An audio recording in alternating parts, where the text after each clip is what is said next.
ברשות אמר הדעת הרבנים, משפחת איתן, מקובל בזמן האחרון שלפני שרב גדול נושא את הדרשה, אז יש רב צעיר שאומר כמה דברי חימום, אז נבחרתי לצורך העניין הזה.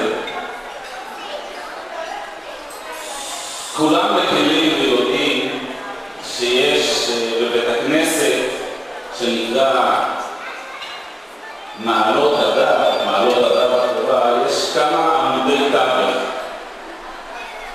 אז עמוד אחד עכשיו קצת שוחר ומתחזק בעזרת השם, ואנחנו מאחלים לו רפואה שלמה ליוסי פרץ, אבל אחד מעמודי התווך זה באמת עוזי ריטל, שדואג לכל דבר שבקדושה, גם בצד הגשמי וגם בצד הרוחני, בארגון של שיעורים ושיחות, והוא זכה עכשיו לקיים מצווה כפולה, גם מצוות כיבוד אם, כי כל מה שהוא טרח זה לכבודה של אמו שביקשה לכתוב ספר תורה לעילוי נשמת אביו בעלה, וגם מצוות כתיבת והכנסת ספר התורה להיכל בית הכנסת.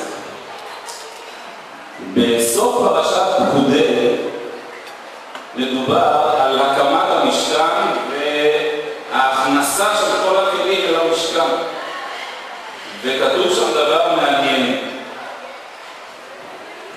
כתוב ויהי בחודש הראשון בשנה השני הוקם המשכן, וכתוב על כל הפעולות שמשה עשה.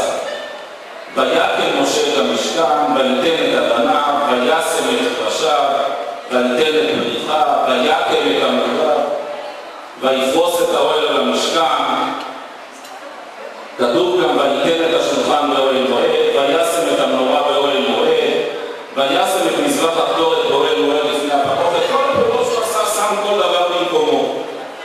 וכשמגיעים אל העדות שניתנה בתוך הארון, הלוחות שניתנו בתוך הארון, כתוב ויקח וייתן את העדות אל הארון. המילה ויקח היא לכאורה לא מובנת כאן.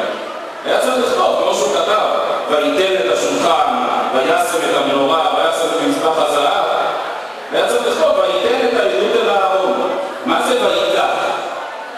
שמעתי פעם מסבר שאומר כך, אם היה כתוב וייתן את העדות אל הארון, היינו חלילה יכולים להבין שהלוחות, המטרה שהם יהיו מונחים בארון, מכניסים אותם לארון, מכסים, סוגרים, יש את הכרובים למעלה, והלוחות מונחים בארון. אבל לא זאת המטרה, המטרה של הלוחות זה שאנחנו נלמד ממה שכתוב בהם. לכן כתוב ויקח וייתן את הלוחות. הוא קודם כל לקח לעצמו, לקח עבור עם ישראל את מה שכתוב על הלוחות. ואחרי שהוא לקח וייתן את העדות אל הארון. זו גם המטרה של כתיבת ספר התורה, כמו שהזכיר עוזי, ולקח לקרוא לכם את השירה הזו, ולמדה את בני ישראל שימה בפיהם. זאת אומרת, לא לכתוב ספר תורה ולהכניס אותו בצורה מפוארת ומכובדת לארון הקודש, אלא ולמדה את בני ישראל שימה בפיהם. המטרה היא הלימוד, השינון, הידיעה. קריאת התורה שאנחנו קוראים בכל שבת זה לימוד. המטרה היא שאנחנו נלמד את פרשת השבוע. ומכיוון שכבר הזכרנו שרבוזי דואג גם לצד של התורה בבית הכנסת, יחד עם כמובן אנשים חשובים נוספים, אז בהחלט יש כאן את הקיום של המצווה בשלמותה, גם את הויקח וגם וייתן את העדות אל הארון. ובעזרת השם אנחנו מקווים שהקהילה תזכה גם למשכן מכובד וראוי וגדול שיוכלו להרבות את חברי הקהילה ואת המתפללים, והתורה והתפילה בסדר הזה, התורה והתפילה ירבו ויגדלו בקהילה ובבית הכנסת בזכות כל האנשים נדיבי הלב שמקדישים הרבה מזמנם ומממונם כדי לפאר את בית הכנסת, וכמובן שספר התורה החדש שהוכנס לבית הכנסת, יקראו בו, ישתמשו בו, בעזרת השם יהיו הרבה מניינים.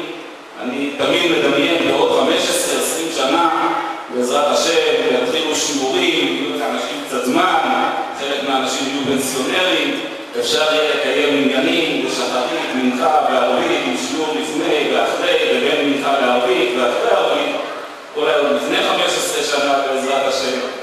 אז זכות המצווה באמת תעמוד למשפחת ליטל ולגברת ליטל, שיזכו לכל מיטב ולשמחות רבות שבעזרת השם יהיו בהיכלם למשפחתם.